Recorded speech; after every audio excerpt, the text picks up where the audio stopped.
Buenos dias, damas y caballeros. Welcome to another session of the Blogcaster. And we recorded this last night so that we can give you this morning a very fresh view on the political developments. And this has to do with the 2028 presidential elections. Now, you might say that it's too early to discuss about the 2028 presidential elections because we just elected the 2025 new set of officials in the Senate, the House, and local government. But I have always told you before that for us, political strategists, crisis managers, the fight for a presidential post, and I have already served 3 presidents and indirectly 1 more. So that's 4 presidents, helping them win, helping their administrations as an external PR. I tell you, the preparation for a presidential run takes 10 years or more. You just don't decide 2 years before the election to run. We even blogged earlier that Senate President Chis Escudero has been preparing for his dream to run for president when he was still in his college years. He really wanted to gun for the highest post in the land. And we already blog about it with many of his acquaintances quoting him when he was still congressman that one day I'm gonna run for president. And he is really confident. Tiwalang-tiwala siya that he can do it dahil after all, anak siya ng kaibigan ko, the late Sonny Escudero, na dating Agriculture Minister ni former President Ferdinand Marcos. Iniidolo ni mga Marcos, and he believes that if Ferdinand Marcos and Bongbong Marcos were able to do it, then he can do it. So ganyan po kahaba ang preparation time. And yesterday, we discussed about the post Bongbong Marcos administration scenario.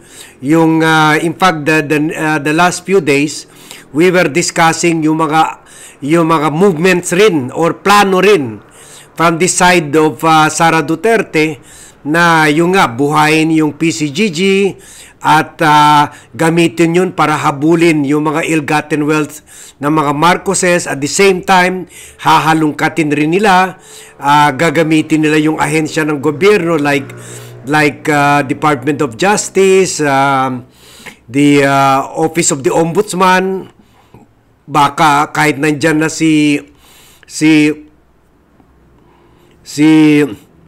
Justice Secretary Remulla, susubukan pa rin nilang kunin yan to their side.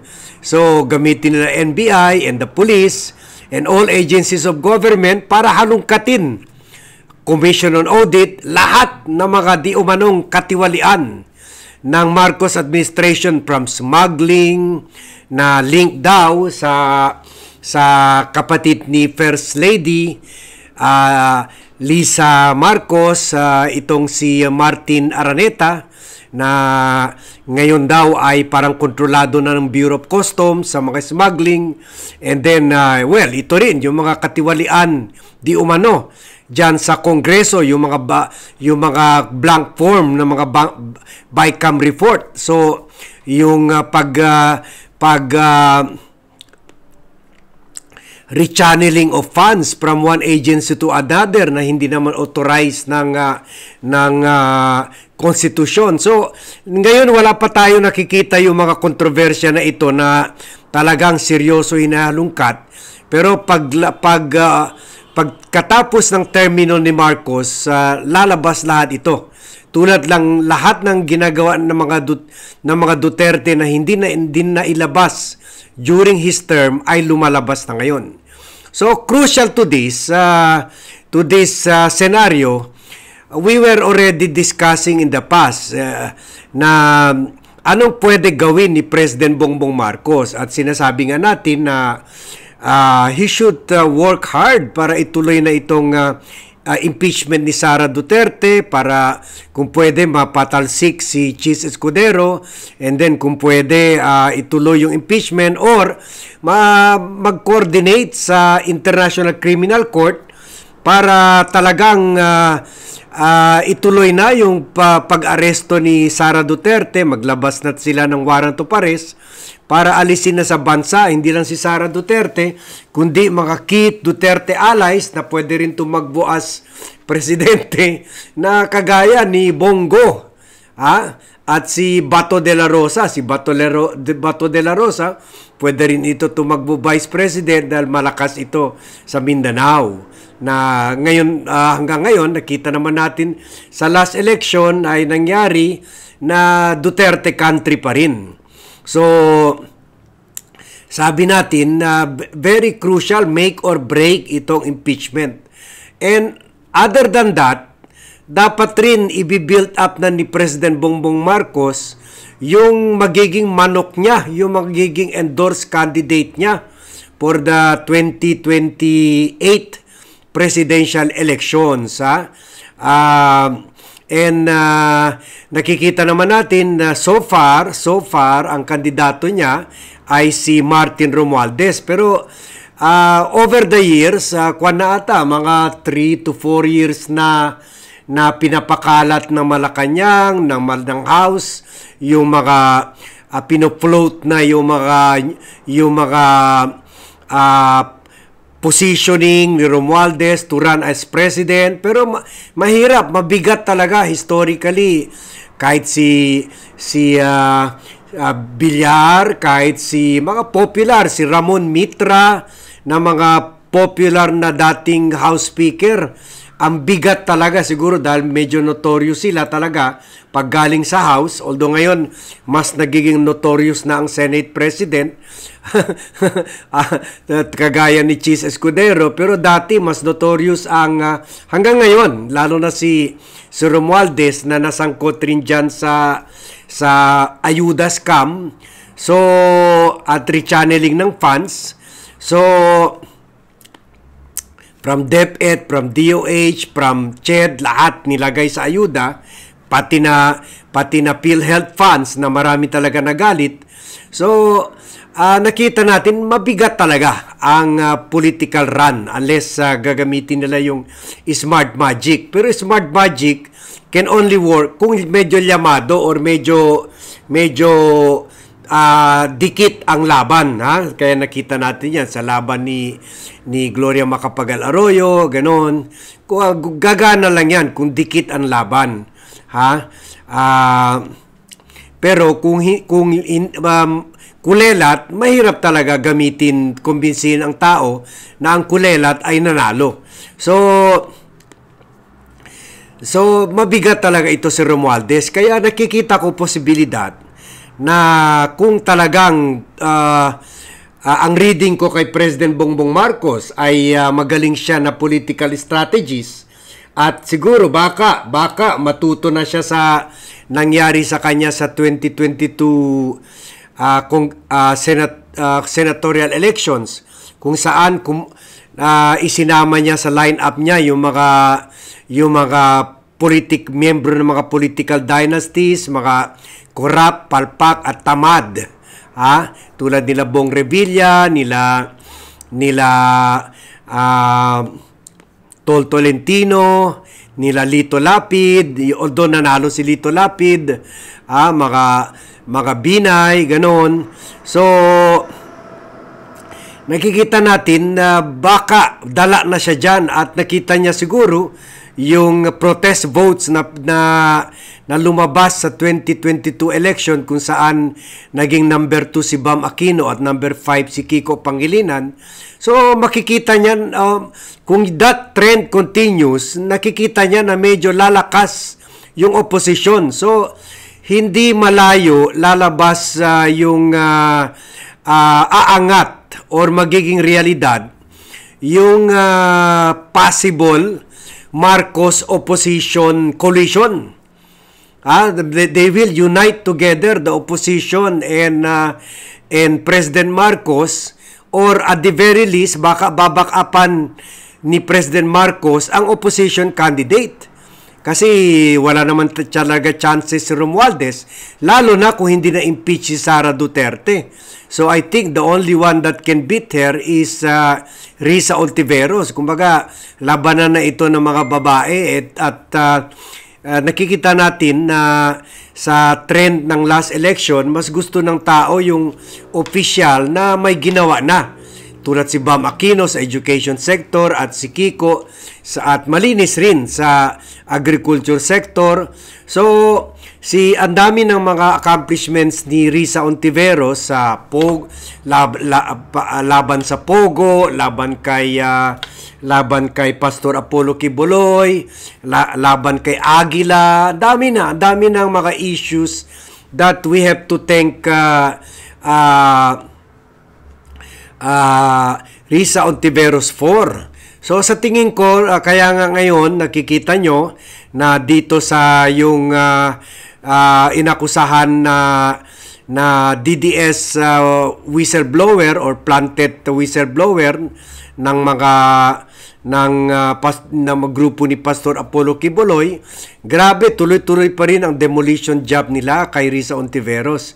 So this can only be due to the fact na natitreten sila kasi nakikita nila na possible kalaban nila sa 2028 kung hindi ma-impeach si Sara Duterte or kung hindi pa maaresto by that time ng ICC, ang pinakamalaking kalaban ay si Risa Ontiveros. Or di kaya kung maganda ang performance ni Senator ni Congresswoman Laila De Lima sa impeachment court, as a prosecutor, pwede rin si Laila De Lima. Pwede rin si Bam Aquino kasi number 2 naman siya. Pero I don't think willing siya magsugal na meron pa naman siyang full 6-year term at up for re-election pa. Siguro nakikita niya, bata pa siya. He will serve, manigurado siya na tuloy-tuluyan na lang maging senator kaysa magsugal, di ba? So, although kung matalo siya, senator pa rin siya. Wala rin kawala. Pero, you get to do it only once eh. Kung twice, medyo malabo na eh. So, kung tatakbo ka sa presidente, so I think Bam would rather na manigurado muna. Siguro itatarget muna niya yung Senate presidency. So, tingin ko, sa ngayon, lalo na kung medyo nabulilyaso ang impeachment trial at napatay nila ito, nakikita naman natin ang mag-iingay lang talaga dito ay si Risa Ontiveros, sila Ping Lacson, si Tito Soto, sila Bam Aquino at saka sila at Kiko Pangilinan. Yan naman nakikita natin who will na maglalaban talaga on the side of the people.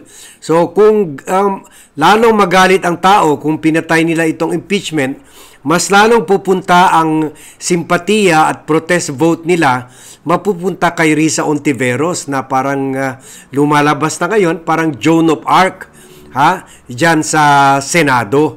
Na nakita naman natin kahit yung mga investigasyon kay Duterte, investigasyon sa illegal EJ case diyan sa Senado, pati yung investigasyon sa confidential paglustay ng confidential funds ni Sara Duterte, lahat si Ontiveros talaga ang ang lumalaban talaga diyan na kahit gaano ilang beses iniinsulto siya ni Sara, iniinsulto siya ni Digong, pero go lang siya. So the people are taking notice and in fact umikot talaga siya during the last election kaya naging number 1 yung party list group niya at nabuo pa ng tatlong congressional seats. So this is also another indication that the age of the administration is coming. Of the opposition is returning. Mas lalo na kung susuportahan pa siya ni President Bongbong Marcos, kasi wala naman talaga choice si President Bongbong Marcos. I'm sure kung manalo si Risa, kung meron mang katibayan talaga, iimbestigahan pa rin niya si Marcos. Pero tulad ng sinabi natin sa previous vlog natin, at least yung investigasyon niya magiging fair naman. Magiging fair. Baka kung na-convict si Marcos, baka ipapardon pa niya si Marcos. Pero dito kung si Sara, wala.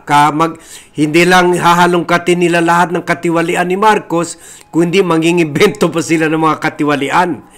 Kumbaga, reresbakan talaga niya, gagantihan talaga niya si Marcos, na kung kinulong yung tatay niya, igukulong niya hindi lang si Marcos, pati si First Lady Lisa Araneta Marcos, pati si former First Lady Imelda Marcos, at baka pati yung BFF niya na sinabi rin ni Hanilet Avancenia ay hindi talaga true supporter ng mga Duterte, kundi ginagamit lang sila. At ganoon rin sinabi ni Salvador Panelo. So manggagamit lang si Aimee. So baka pati si Aimee at saka si Irene Marcos ipapakulong ni Sara Duterte.